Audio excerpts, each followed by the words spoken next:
Hey, what's up, guys? Hey, I was going to do just a quick analysis on this duplex that is being discussed in the forum of the Military Investor Network. So I'm going to share my screen. I'm going to just go through my own process. This is not the absolute perfect process, but this is the analysis that I've been using for quite a long time. We used it for basically all of our turnkey deals that we did, and hasn't seemed to really fail us. So let me share my screen, and we'll just go through it real quickly. This is a spreadsheet that I created. It has two tabs. There's a rehab tab, and then there's a rent tab. So we'll just start quickly with the rehab tab.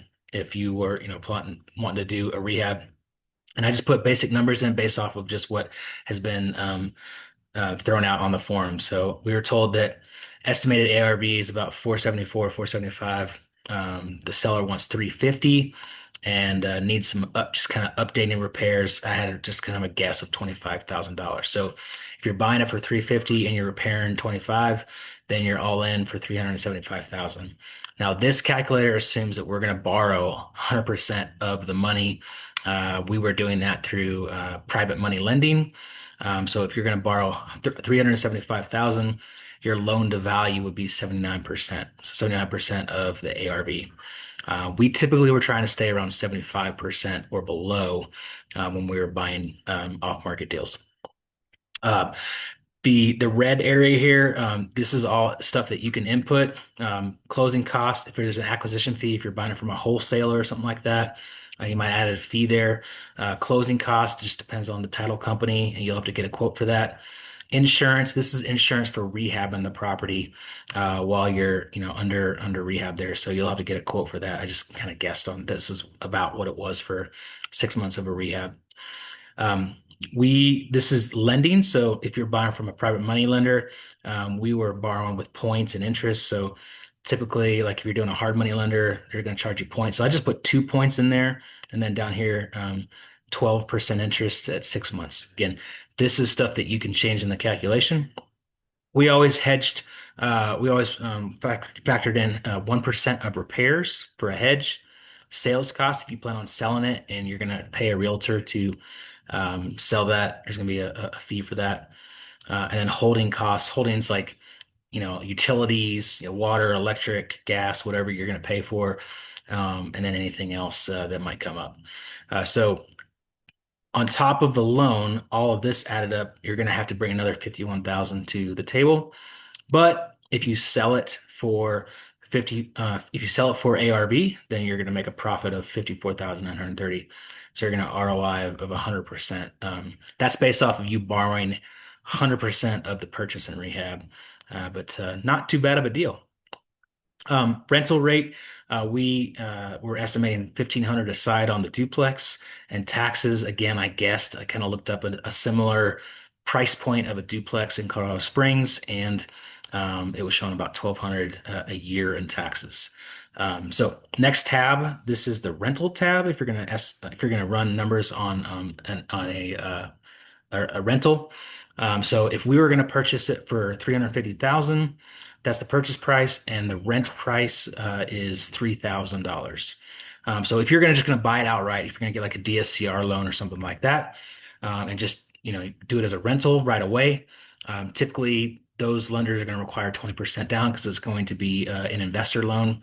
So you'd have to bring $70,000 to the table, 30-year term, and I'm kind of guessing again right now, maybe it's at 7% interest on a DSCR loan. That calculation comes out to be about 1860 a month for your payment. Down here, again, $70,000 payment. Closing costs, you're probably gonna have some lender fees and some closing costs there. I put 4%. You can change that if you want. And then we're gonna look at the annual costs. Annual cost, this is mortgage principal and interest only for the year. Again, taxes, I put 1,200. You can update that. Insurance for the year, this is on a rental property insurance. Again, I guessed, so you can put that in and change that. I always plan for 5% of gross income for planning for annual maintenance. and then 5% of gross income to save for capital expenditures. You got to save for a new roof in 10 years or an HVAC or a water heater.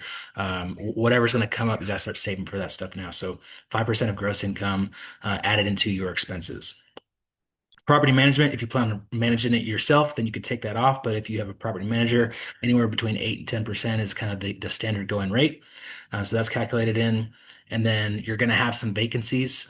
There's going to be turnover. So I did about 7%, which comes to about 1 month for turnover.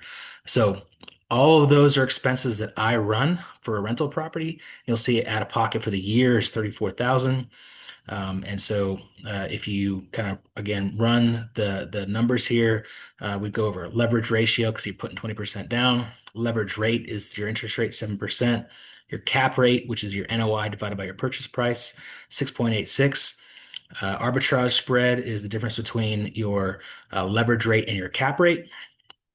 And then ROI for this property with these numbers, again, you can change these numbers. You can update them based on, more realistic numbers. This deal shows an ROI of 6.29% based off of my guesses. Cash on cash year one is around 2%. So again, these are just numbers that I threw in there. You can update these numbers, but this is how I run a rental property analysis. And again, for this deal and these numbers, you're going to get a 2% cash on cash return. But you can mess with these numbers quite a bit and see how that changes things. So hope that helps. That's how I run an analysis on a rehab and a rental property. And I'll send this over so you can hopefully check it out. And I'll send the spreadsheet as well so you can use that. All right. Hope see ya.